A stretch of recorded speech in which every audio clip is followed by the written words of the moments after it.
C'est une joie pour moi de vous apporter en cette semaine le message de Jésus-Christ. Et nous allons voir au travers de la parole, celle de Dieu, celle qui est la vérité, combien il est bon de pouvoir recevoir Jésus, l'accueillir. Dans l'évangile de Marc, au chapitre 8, à partir du verset 40, il est écrit ceci. Jésus fut reçu par la foule, car tous l'attendaient. Je relève avec vous, chers amis, deux choses tout d'abord, avant de parler de Jaïrus. C'est que la foule reçut Jésus. Elle l'attendait. Que ce soit votre cas, que vous puissiez recevoir Jésus, pas le rejeter, comme a fait la foule plus tard, lorsque ce fut ce moment de la crucifixion, où la foule a dit « ôte, ôte, crucifie-le ». Ils ont tourné le dos à Jésus, ils l'ont haï, ils l'ont rejeté. Que vous puissiez ne point être dans cet état d'esprit, mais bien au contraire, chers amis, que vous puissiez avoir l'intention de recevoir Jésus comme cette foule au moment où Jaïrus va aller à la rencontre de Jésus. Et que vous puissiez l'attendre, vous attendre à une intervention de Jésus, vous attendre à recevoir une parole. Et au sujet de la parole de Jésus, voilà celle que je voudrais déposer avec l'assistance du Saint-Esprit dans votre cœur. Recevez-la par la foi. Recevez-la en ayant cette certitude, cette conviction que cette parole est vivante, efficace, et qu'elle non seulement elle produit la vie, la foi, mais elle amène à l'espérance et au salut. Au sujet de ce passage de Luc 8, 40, il est écrit au verset suivant, « Il vint un homme nommé Jaïrus. Il se jeta à ses pieds et le supplia d'entrer dans sa maison. » Un peu plus loin, au verset 51, il est écrit « Lorsqu'il fut arrivé à la maison, il ne permit à personne d'entrer avec lui, si ce n'est à Pierre, à Jean et à Jacques, et au père et à la mère de l'enfant. Tous pleuraient et se lamentaient. » J'aimerais relever quelques instants avec vous combien cet homme a eu raison de supplier Jésus d'entrer dans sa maison. Quelle intention, quelle bénédiction, quelle prière belle, la prière de ce papa par rapport à sa fille qui était mourante. Nous remarquons que dans cette maison, il y avait des larmes, il y avait de la lamentation, il y avait de la souffrance. Il y avait, nous est-il dit un peu plus loin, de la moquerie. On pourrait dire de l'indifférence, du mépris à l'égard de Jésus-Christ. Oh mes amis, que dans votre maison, dans votre foyer, dans votre maison personnelle, c'est-à-dire dans votre cœur, il n'y ait point de moquerie, d'indifférence, voire même de résignation.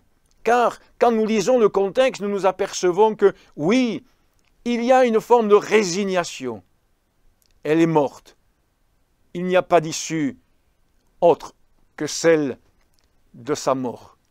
Mais lorsque Jésus vient dans une maison, alors on peut bannir la résignation. Ne baissez pas les bras, chers amis. Non, regardez à Jésus. Et avec supplication, peut-être même avec larmes, de tout votre cœur, faites comme cet homme qui va inviter Jésus à entrer dans sa maison. Que vous puissiez lui ouvrir la porte de votre maison. Nous savons, par la parole du Seigneur Jésus-Christ, qu'il n'hésitera pas à y entrer, à faire sa demeure dans votre cœur, mais au-delà de votre cœur, je dirais même dans votre foyer, dans votre couple, dans votre famille, afin d'y amener la bénédiction.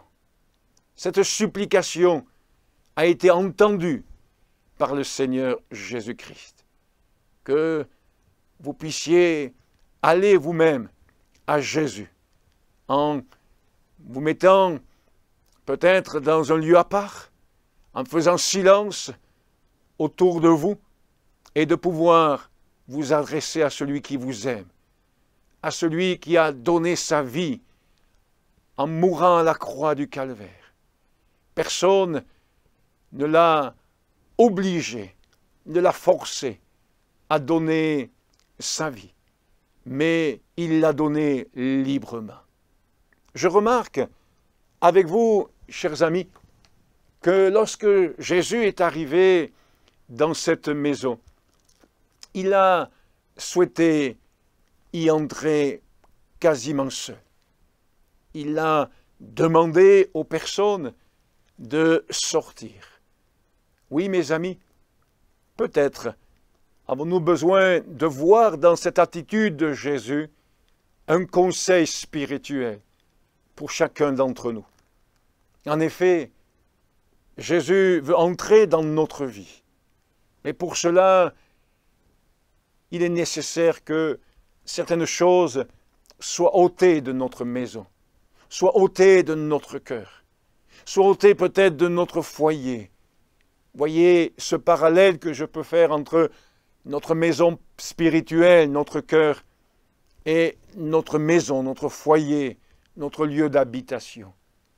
Jésus a fait en sorte que ceux qui se moquaient, ceux qui se lamentaient, ceux qui étaient résignés, et ceux qui avaient baissé les bras, étaient là dans la fatalité, puissent quitter ce lieu, pour que ce lieu soit rempli de foi, de la présence de Jésus, de cette puissance de vie, cette puissance de résurrection qui se trouve dans le Seigneur Jésus-Christ.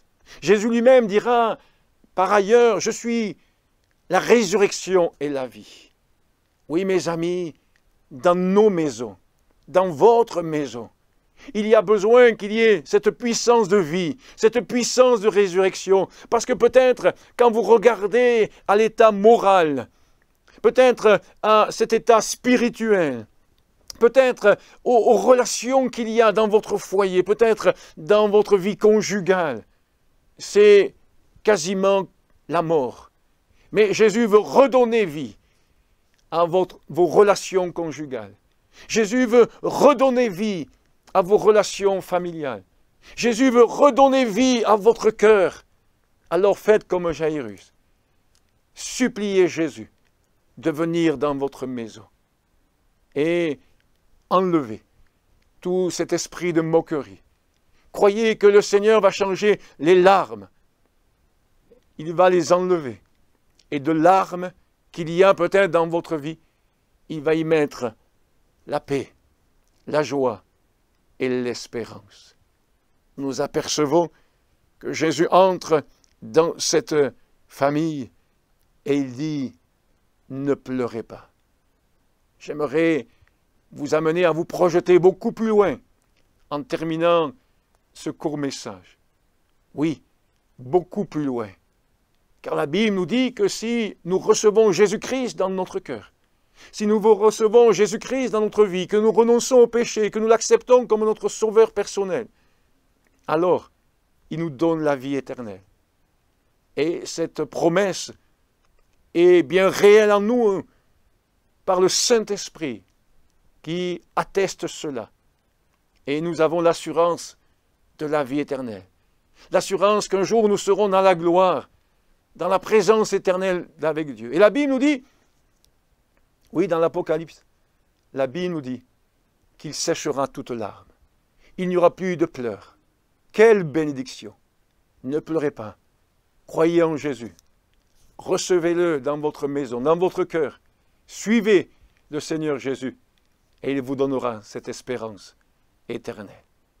Je vous invite à vous associer à ma prière maintenant.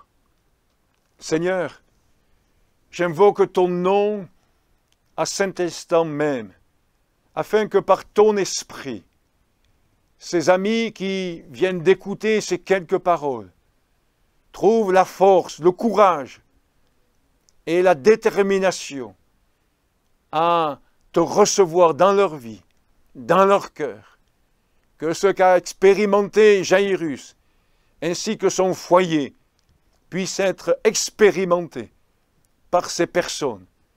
Bénis-les, touche-les et confirme ta parole pour ta gloire, au nom de Jésus-Christ. Relisez ce passage, lisez la Bible et merci de votre assiduité dans l'écoute de la parole de Dieu au travers de cette chaîne.